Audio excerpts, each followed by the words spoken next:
What's up, guys? This is TheKephas.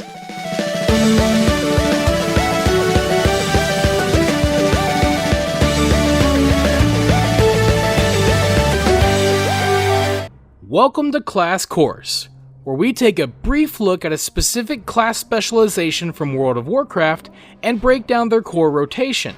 So if you're a beginner, or you're simply not familiar with how to play a particular class, then you've come to the right place. Today I'm here to help get you started with the basics on how to play a Shadow Priest in Shadowlands.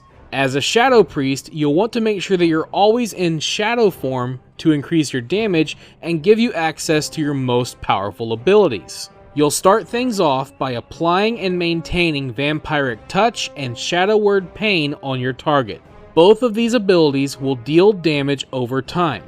You'll also want to use Mind Blast on cooldown. This one will deal instant damage. Once your damage over time effects are applied and Mind Blast is on cooldown, you can use Mind Flay as filler. Now, using Mind Flay has a chance to activate one of your passive abilities, Dark Thoughts. When Dark Thoughts is activated, you will gain an extra charge of Mind Blast. It can be instantly cast, and it can be cast when you're channeling Mind Flay. So make sure that you use Mind Blast whenever Dark Thoughts is triggered. Now, all of these abilities will be generating Insanity, and you can spend Insanity on Devouring Plague. This will deal instant damage and extra damage over a short duration. So you want to prioritize spending your Insanity to apply and maintain Devouring Plague, or to prevent yourself from overcapping Insanity. Now, your most important ability is Void Eruption. Using this will send you into Void form for a short time. While in Void form, your damage will be increased, and the cooldown of Mind Blast will be reset. You also gain an extra charge of Mind Blast. Ideally, you'll want to use Void Eruption on cooldown as long as your Mind Blast is on cooldown and you've generated at least 40 Insanity. While in Void form, Void Eruption becomes Void Bolt. Use this ability on cooldown to deal some damage, increase the duration of your damage over time effects, and generate some Insanity.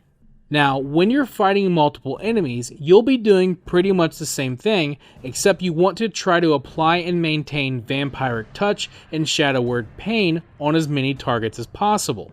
You also want to start using Mind Seer instead of Mind Flay.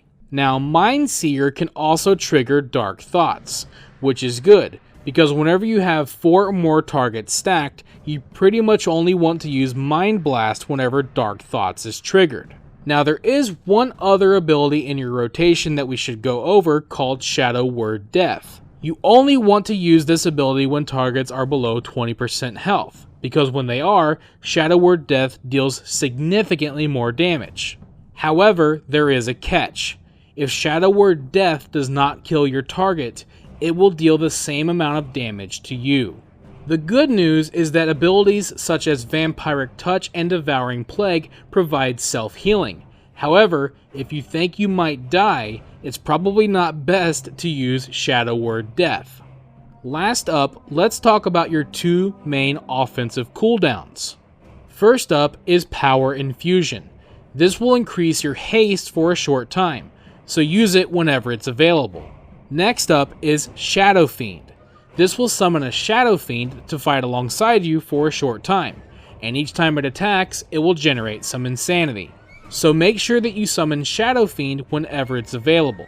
And that's pretty much everything you need to know about how to play a Shadow Priest in Shadowlands. Hopefully this video has helped get you started, but remember, in Shadowlands, there are a lot of factors that can have a significant impact on your class. Things like talents, gear stats, conduits, covenants, and other factors can change up your rotation. So if you would like to delve deeper and learn even more about your class, then I recommend checking out the class Discords, and I will provide a link to them in the description below. Thank you for watching this video. If you enjoyed it, let me know by clicking that like button, and feel free to share it with your friends so they can enjoy it as well. And if you'd like to see more videos, you can subscribe to the channel and click on the bell icon to be notified as soon as new videos are posted. You can also follow me on Facebook, and if you'd like, you can support my work on Patreon. Links to all that stuff can be found in the description below. This is TheKephas. Until next time.